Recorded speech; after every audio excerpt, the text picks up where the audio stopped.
We're joined now on the phone by another Yankee legend, a guy who had formed a very unique bond with Yogi Berra, Ron Guidry. Ron, great to have you with us. It's a bittersweet day because you not only mourn the passing of such a great man, but we also celebrate so many great moments. And I wonder what's going through your mind right now. Well, you know, since I got the word last night, you're thinking about just what a loss that not only, you know, I feel, but you know, my family was very close to him. But you know, the Berra family, I'm sure, you know, have lost. But America has lost a national treasure, and people who loved that man so much. You know, everybody has a not a great feeling today because they've lost something that'll never be replaced again.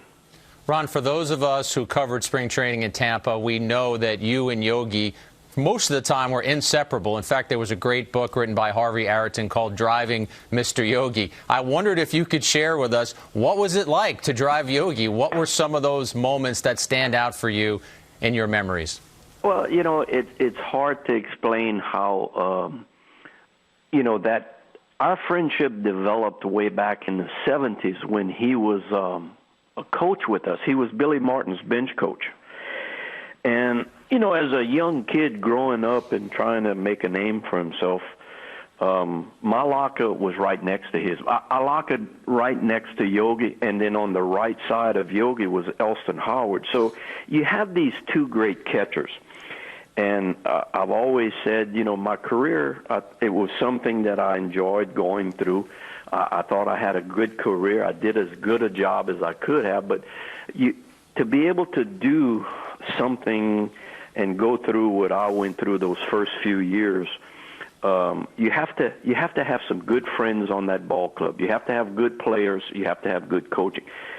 They're going to give you a lot of the tutelage you need. And I used to always come in every day as I started to make a name for myself and learn to pitch. I used to come in, and I tell that story quite often. I come in, I'd ask him every time that I was pitching, okay, I'm pitching today, I need to know something. And he would always give me the answer, you know, and it went on. And of course, 78 is my best year. And I was like 10-0 at the time, and I remember it was funny. I walked in that afternoon, and I looked at him, and before I could even get it out of my mouth, he stood up from his chair, and he put his hands up in the air, and he went, "Wait a minute, wait. You're 10-0. What more could I possibly tell you to help you continue to pitch?"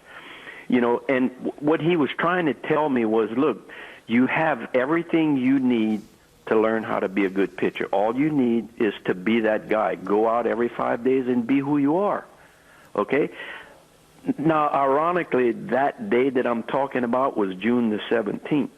That's the night that I K'd the 18 guys against California. When I walked back in the dugout, from the dugout, him and Elston had their hands up in the air, and they were looking at me like going, what more? You see? What? And that's how he was. He was a jewel to talk to, somebody who had so much insight on the game. Ron, we want to take a look at a photo of you and Yogi together because, again, you shared so many great moments. But I'm wondering, was his impact on you more baseball-wise, and this is you at his celebrity golf tournament, was it that, or was it more of who he was as a person and how to treat people? I think it was just who he was. You know, he was not a guy who talked about himself a lot. It was, as good as that man was playing the game, I don't recall him really talking about himself. You almost had to drag it out of him for him to tell you something that he accomplished. Just the way that he was. He would rather talk about somebody else than himself. Ron, in the statement that the family released, they talked about how they wanted to celebrate Yogi's life. I'm sure you've been asked this a million times, but we all have our funny Yogi stories. Do you have a story, a go-to story that when someone says, hey, you spent a lot of time with Yogi Berra, how funny is he, or how kind of interesting were those times with him? Is there a go-to story for you? Well, I always talk about the Affleck commercial. Because the morning that he found out that he was supposed to go to California to make the Affleck commercial, I picked him up at the hotel early one morning, and it was like a Wednesday. He was supposed to fly out like on Friday. So I picked him up on Wednesday, and every morning when I'd pick him up, I could always tell what kind of mood he was in when he walked out of the elevators, because if he was in a good mood, there were already people massed up in the lobbies of the hotel where he'd stay just to get a glimpse of him and wave. And if he was in a good mood, he always waved back. He never stopped, but he just waved, and he continued walking. And if he wasn't waving, then he wasn't in a good mood. And that morning that I picked him up, I leaned over my seat, opened the truck door. The doors of the hotel open, and I could hear him cussing when he was walking out, and I'm going, oh, man, what's going on? And he jumps in the truck, and I go, hey, buddy, what's the problem? Oh, he said, I just got off the phone with Timmy. I got to fly to California Friday. He said, I got to make an affliction commercial. And I'm driving the truck, and I'm trying to think about what's he trying to get across us? What kind of affliction could he be? Is it cancer, leukemia? Things are running through my mind, and then all of a sudden he looks at me and he goes, "Oh, with that damn duck." And I'm going, "You mean Affleck?" And I start laughing. I gotta stop my truck because I almost piled into some bushes. He's laughing, and he goes, "Yeah, with that duck." So, that was hilarious. And then to top that off, when I pick him up at the airport on his way back, the first thing he says to me when he gets in the truck, I said, "How was your trip?" He looked at me and he goes, Gator, he said, "That duck really doesn't talk." That is classic Yogi, I'll tell you. And, that's how he was. I mean, it came out like that. Ron, are you ever amazed that he was almost like, as great a baseball player as he was, and that's one of the reasons he should be known for the 10 World Championships and the way he was with the Yankees, he was like an accidental star. He just sort of fell into it and became this icon. Yeah. I mean, and I don't know if he ever realized that how big of a star he actually was. I mean, I've said this, too, about that man. If there was someone else in the country that was more beloved than that man, I hadn't met him.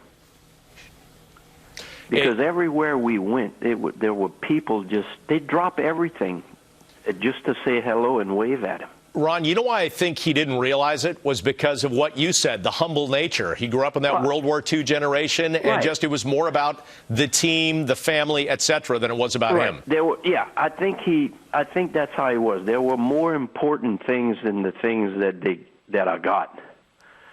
There are things that are bigger than me. I think that's how he looked at it. I do want to ask you, too, Ron, about your baseball conversations with him. I was always struck, this was about 8-10 years ago, when you talked baseball with him, he was totally in tune with what the Yankees were doing. You mentioned Jorge Posada. He could reel off his stats. Oh, yeah. Were you ever surprised? Reel off everything. I mean, but you have to understand, when him and Mr. Steinbrenner patched up their differences in, 99, right, 2000, somewhere around there. When they patched that up, for all those years that he stayed away because he had said that, and when he says something, that's it, okay? I mean, you can call him whatever you want to call him, a traditionalist, an idealist, when he does something or when he says something, that's how it's going to be from here on out. And when he got fired, and he had said that he was not going to the stadium as long as Mr. Steinbrenner owned it. That was it. But all of that time was probably like a living hell for him because baseball was his life.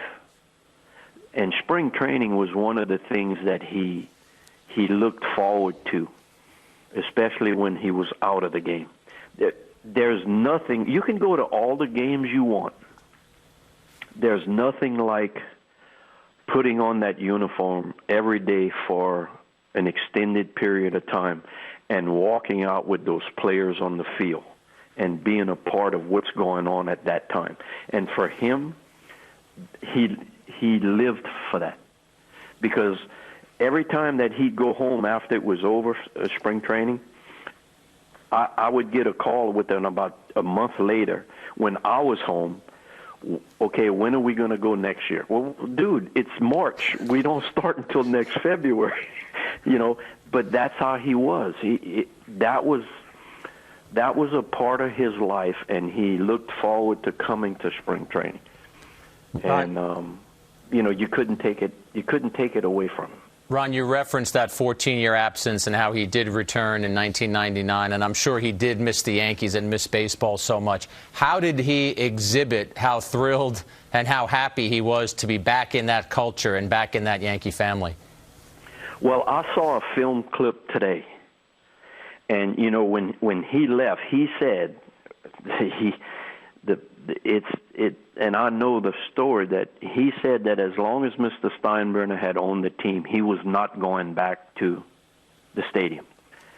And then when it came about, I think it was Dale that talked to him when Mr. Steinbrenner called over there and said, "I will meet you at the museum to formally apologize." He did not want to go, but he was convinced by the family, you need to go, you need to get this over with so you can go back, because you're taken away from people having fun watching you there, okay? And I guess what I'm trying to say, he didn't realize by him not going, he was hurting more people, because people just always enjoyed having him around. Same way at spring training. Ron, and you know, that for him was a hard time. But in that clip, if you watch his facial expressions, he was probably so happy that it was over with. And he was laughing. He was having a good time with Mr. Steinbrenner. They were joking, and as much as as hard as he could be, he was like a little boy again, because he finally got to go back where he loved to be. And Ron, that leads me back to one final thing before we let you go. It's part of the title of your book there, Driving Mr. Yogi. It says at the bottom, baseball's greatest gift, and that's really what Yogi is, isn't he? I would think so. If I had to say, I don't think I could come up with better words. All right. All I know is every time I hear the word baseball, I just think about Yogi. I think a lot of people do. Ron, we thank you for the time. Appreciate it. Okay, guys.